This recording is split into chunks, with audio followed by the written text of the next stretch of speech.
आप सभी का मेरे YouTube channel education for future पर स्वागत है। आपको और आपके परिवार को नव वर्ष की हार्दिक शुभकामनाएं। जैसा कि हम लोगों ने पिछले पार्ट में पढ़ा था त्रिकोणमिति की एक्सरसाइज 10.1 को, और आज हम लोग पढ़ने वाले हैं त्रिकोणमिति की एक्सरसाइज 10.2। तो पहले एक्सरसाइज जो थी उसमें कुछ बेसिक फार्मूले थे, वो आप लोगों को याद कर लेने चाहिए। और आज हम लोग टेबल देखेंगे कि टेबल में किस तरीके से त्रिकोणमितीय अनुपातों के मान होते हैं। तो सभी लोगों को, सभी जितने बच्चे हैं उनको टेबल याद कर लेनी बहुत ज़रूरी है। जिसका त्रिकोणमिति का चैप्टर छूट गया हो वो मेरे इस चैनल पर पूरी त्रिकोणमिति क्लास 10th की पढ़ सकता है।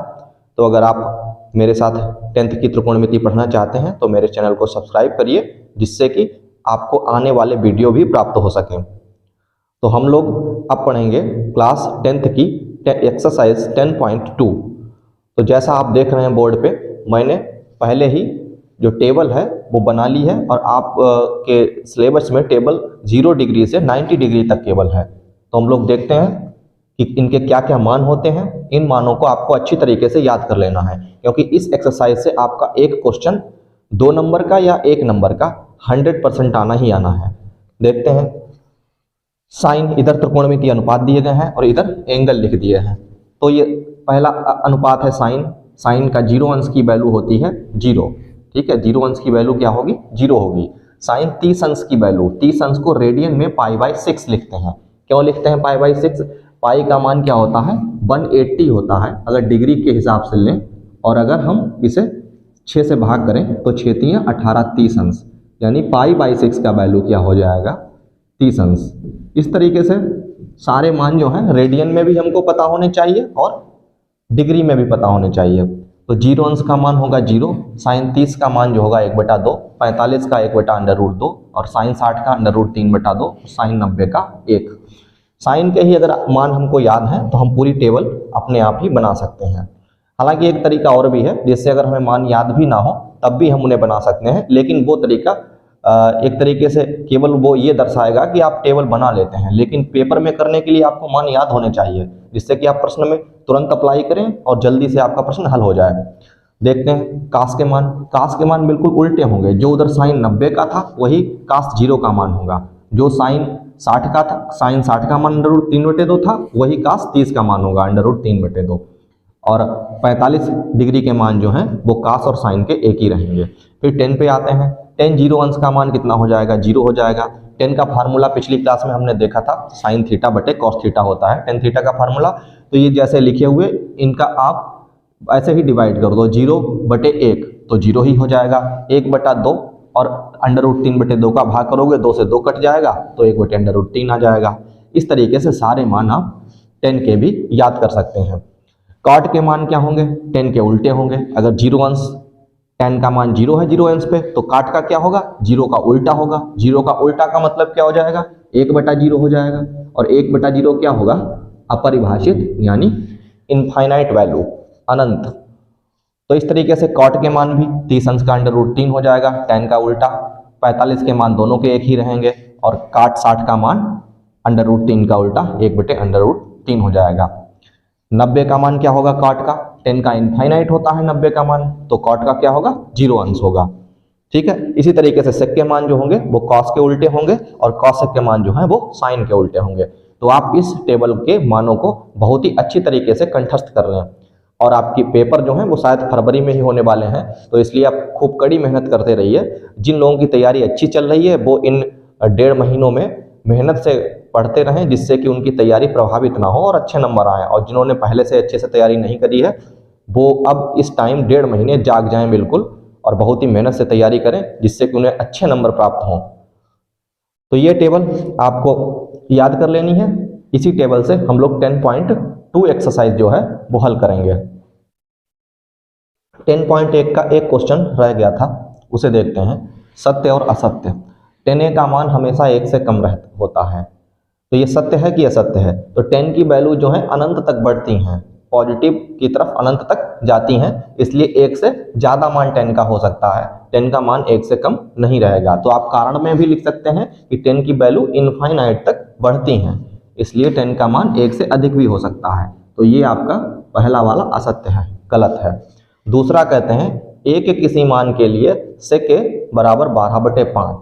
sec a की वैल्यू भी अनंत तक बढ़ती हैं, इसलिए sec का मान जो है वो 1 से बड़ा हो सकता है, प्राप्त हो सकता है हमको 1 से बड़ा, इसलिए sec a का मान 12/5 हो सकता है, जो वैल्यू 1 से बड़ी है। 5 से अगर 12 को भाग दोगे तो 1 से ज़्यादा प्राप्त होगा।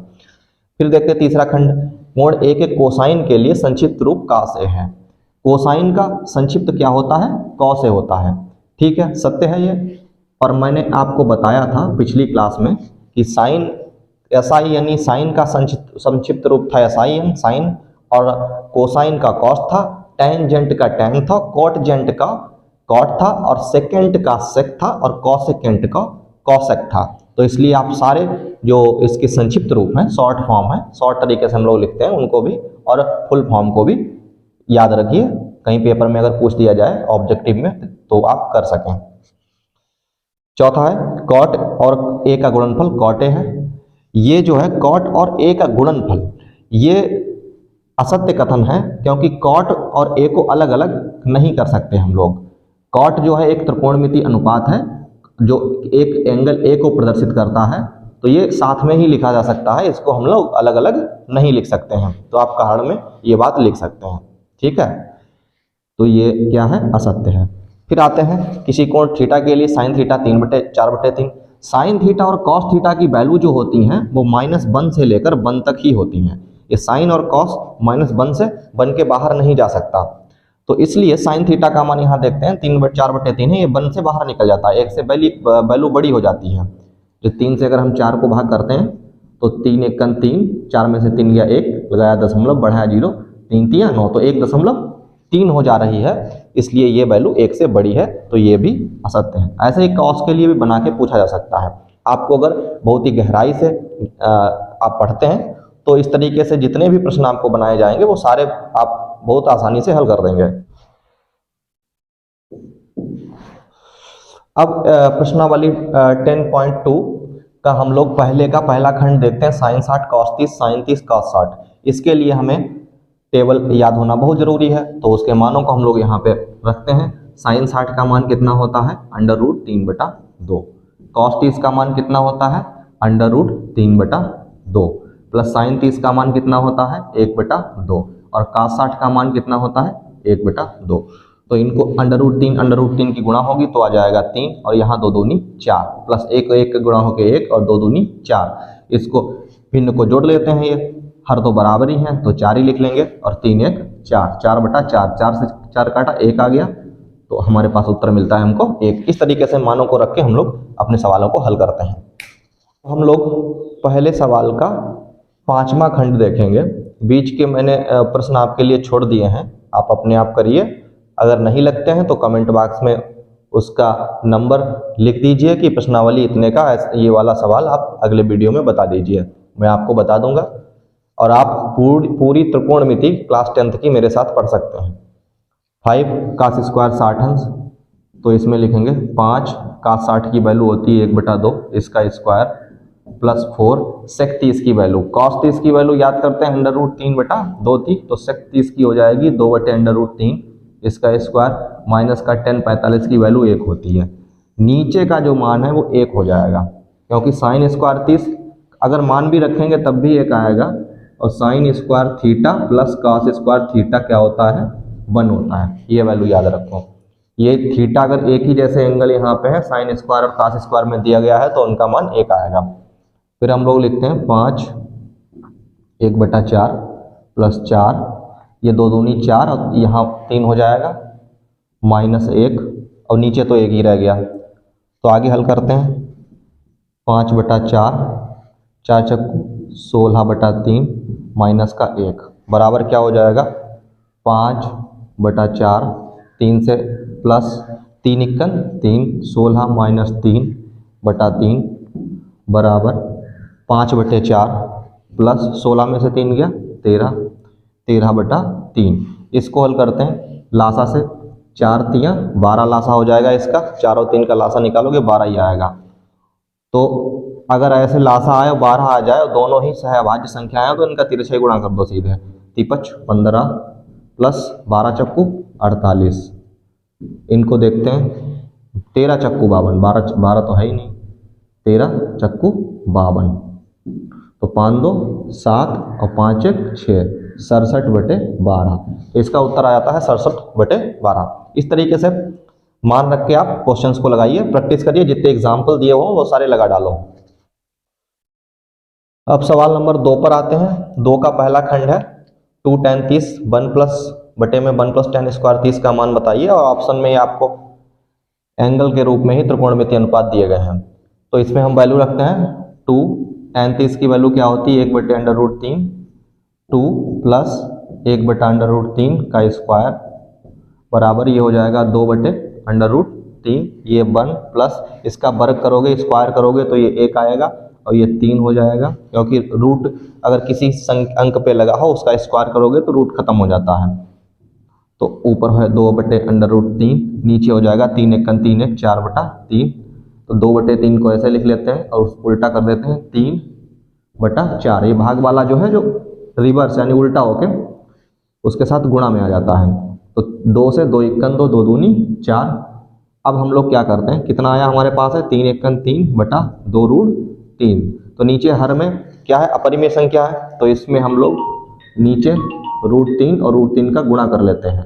गुणा करने के बाद में 3√3 ऊपर और नीचे आ जाएगा 2 गुणा 3, 3 से 3 कट गया, आ गया √3/2। वैल्यू कितनी आई है √3/2 आ गई। ठीक है, अब √3/2 देखते हैं इसमें किसका मान है, साइन 60 का मान है। कितना है √3/2, साइन 60 का मान कितना होता है √3/2 होता है, इसलिए हमारा पहला ऑप्शन सही है। ये तीसरा क्वेश्चन है। ये प्रश्न जो है बहुत इंपॉर्टेंट है। इस तरीके का एक उदाहरण भी आपके बुक में है, तो उस उदाहरण को भी लगाओ। दोनों में से हो सकता है कोई प्रश्न आ जाए या इसी तरीके का प्रश्न बना के भी दिया जा सकता है। 4 नंबर का या 2 नंबर में आ सकता है यह। तो tan a + b बराबर √3 दिया गया है और कहते हैं tan a - b बराबर 1/√3। a + b की वैल्यू 0 से बड़ी होगी, 90 से छोटी या बराबर हो सकती है, और a का मान जो होगा वो b से बड़ा होगा। तो a और b के मान बताओ। तो हम लोग सबसे पहले tan a + b लिख लेते हैं बराबर में √3। तो क्या होता है tan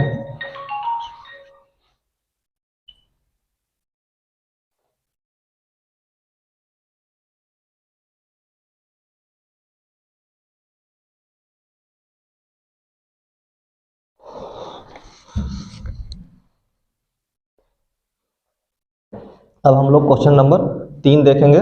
दिया है tan a + b बराबर √3 और tan a - b बराबर 1/√3, और a + b की वैल्यू 0 से बड़ी होगी और 90 से छोटी या उसके बराबर, और a is greater than b, a b से बड़ा होगा। तो a और b के मान ज्ञात कीजिए। तो इस तरीके का एक एग्जाम्पल भी आपके किताब में है, तो उसे भी हल करिए और इसे भी लगाइए। इस तरीके का कोई प्रश्न भी आ सकता है, ये बड़ा इंपॉर्टेंट है आपकी परीक्षा की दृष्टि से। तो लिखते हैं हम लोग tan a + b बराबर √3। तो tan a + b बराबर √3 की वैल्यू कितनी होती है tan में होती है 60 अंश के बराबर। तो a + b हो जाएगा कितना 60। इसे इक्वेशन नंबर 1 डाल दीजिए। फिर उसके बाद tan a - b को लेते हैं। tan a - b बराबर कितना है 1/√3, 1/√3। tan a - b बराबर 1/√3। tan के कितने की वैल्यू होती है tan 30 अंश की वैल्यू, tan 30 अंश की। तो tan हट जाएंगे, क्या आएगा a - b बराबर 30 अंश, इक्वेशन नंबर 2। अब इक्वेशन फर्स्ट यानी समीकरण प्रथम और द्वितीय को जोड़ देते हैं। समीकरण 1 व 2 को जोड़ने पर क्यों जोड़ते हैं ये भी देख लीजिए। यहाँ पे प्लस का भी है, यहाँ पे माइनस का भी है। अगर हम ऊपर नीचे रख के इसे जोड़ेंगे तो b से b कट जाएगा, विपरीत चिन्ह है। तो a + b बराबर 60 और a - b बराबर 30 अंश। तो यहाँ b से b कट जाएगा, प्लस का भी माइनस का भी, और a जुड़ के आ जाएगा 2a। ये कितना बना 60 और 30 90 अंश। तो a का मान आ जाएगा 90 अंश बटा 2 काटोगे 45। तो ए की वैल्यू आ जाएगी 45 डिग्री। ठीक है, ए की वैल्यू है 45 डिग्री। ए का मान रखते हैं, किसी भी मेरे समीकरण एक में रख दो या दो में रख दो। तो एक में रख देते हैं ए की 45 डिग्री प्लस बी बराबर 60 डिग्री। यहाँ से बी को रोक लेते हैं, 60 डिग्री माइनस 45 डिग्री, तो बी इक्वल टू क्या हो जाएगा, 60 में से ये 15 आ जाएगा। ठीक है, तो बी ए की वैल्यू कितनी आ गई, 45 आ गई, और बी की वैल्यू आ गई है 15। ए बी से बड़ा भी है और उनका दोनों का जोड़ जो है वो 90 से छोटा और छोटा भी है। तो इस तरीके से इस प्रकार का सवाल आप लगाइए और इसकी प्रैक्टिस करिए। दूसरा भी दिया गया है जो एग्जाम्पल में, वो भी लगा डालिए। अब चौथे सवाल पर हम लोग पहुंच गए हैं। चौथे सवाल का पहला खंड है साइन ए प्लस बी बराबर साइन ए साइन बी। तो ये असत्य है या सत्य है? अगर असत्य हो या सत्य हो तो उसका कारण बताओ। तो ये असत्य है। ठीक है, तो हम लोग इन्हें प्रूव करके दिखाएंगे कि ये असत्य क्यों है। ए की वैल्यू ले लेते हैं, ए की वैल्यू ले लो 30 डिग्री और बी की ले लो 60। लेफ्ट हैंड साइड में हम ए और बी की वैल्यू रख देते हैं। साइन ए प्लस बी बराबर साइन ए का वैल्यू है 30 अंश और बी का है 60, तो टोटल हो जाता है साइन 90 डिग्री। 90 डिग्री की वैल्यू कितनी है, 1 होती है। ठीक है, अब हम लोग राइट हैंड साइड में पहुंचते हैं। RHS बराबर साइन है, साइन की वैल्यू है 30 degree plus sine B, B की वैल्यू है 60 डिग्री 60 अंश। क्या हो जाएगा, साइन 30 की वैल्यू 1/2 और साइन 60 की वैल्यू क्या हो जाएगी, √3/2। तो ये कहीं से भी 1 के बराबर नहीं है। इसका मतलब है LHS जो है वो RHS के बराबर नहीं है। ये संबंध जो दिया गया है वो गलत दिया गया है। अब हम लोग चौथे सवाल के दूसरे खंड को देखते हैं। इन्होंने लिखा है कि थीटा के बढ़ने के साथ साइन थीटा का मान बढ़ता है। आप टेबल में जाएंगे तो थीटा के साथ 0 अंश जब था तो 0 था, और 30 अंश था तो 1/2 हुआ था, 45 हुआ था तो 1/√2 हुआ था, और 60 हुआ था तो √3/2, और 90 हुआ था तो 1 हुआ था। इसका मतलब है थीटा का मान जैसे जैसे हम बढ़ाते जाते हैं साइन थीटा का मान भी बढ़ता जाता है। तो ये कथन भी सत्य है। अगला कथन दिया है तीसरा नंबर, थीटा के सभी मानों के लिए साइन थीटा बराबर कॉस थीटा। क्या ऐसा होता है? साइन थीटा बराबर कॉस थीटा प्रत्येक मान के लिए होता है। अगर प्रत्येक के लिए होता तो सारे मान एक ही जैसे ना होते हैं। टेबल में सब टेबल में डिफरेंट मान थे, केवल 45 डिग्री पे साइन थीटा और कॉस थीटा बराबर था। तो इसलिए हम ये लिख देते हैं कि केवल थीटा बराबर 45 डिग्री पर बराबर है। ठीक है, तो ये भी कथन क्या है, असत्य है। चौथे का चौथा खंड है। चौथे का चौथा खंड a बराबर 0 पर काटे अपरिभाषित है। अगर आपने टेबल रट लिया तो आपको पहले ही पता होगा कि काटे अपरिभाषित है, क्योंकि tan 0 का मान कितना होता है, tan 0 अंश का मान 0 ही होता है। तो cot 0 अंश का मान क्या होगा, अनंत होगा, अपरिभाषित होगा। ठीक है, तो इस तरीके से एक्सरसाइज 10.2 खत्म होती है और मैं 10.3 लेके जल्दी आपके सामने उपस्थित होऊंगा। मेरे चैनल को सब्सक्राइब करिए अगर आप पूरी त्रिकोणमिति कक्षा 10 की मेरे साथ पढ़ना चाहते हैं, और मेहनत भी करते रहिए।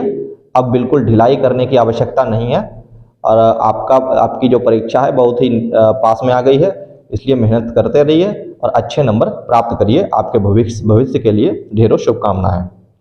धन्यवाद।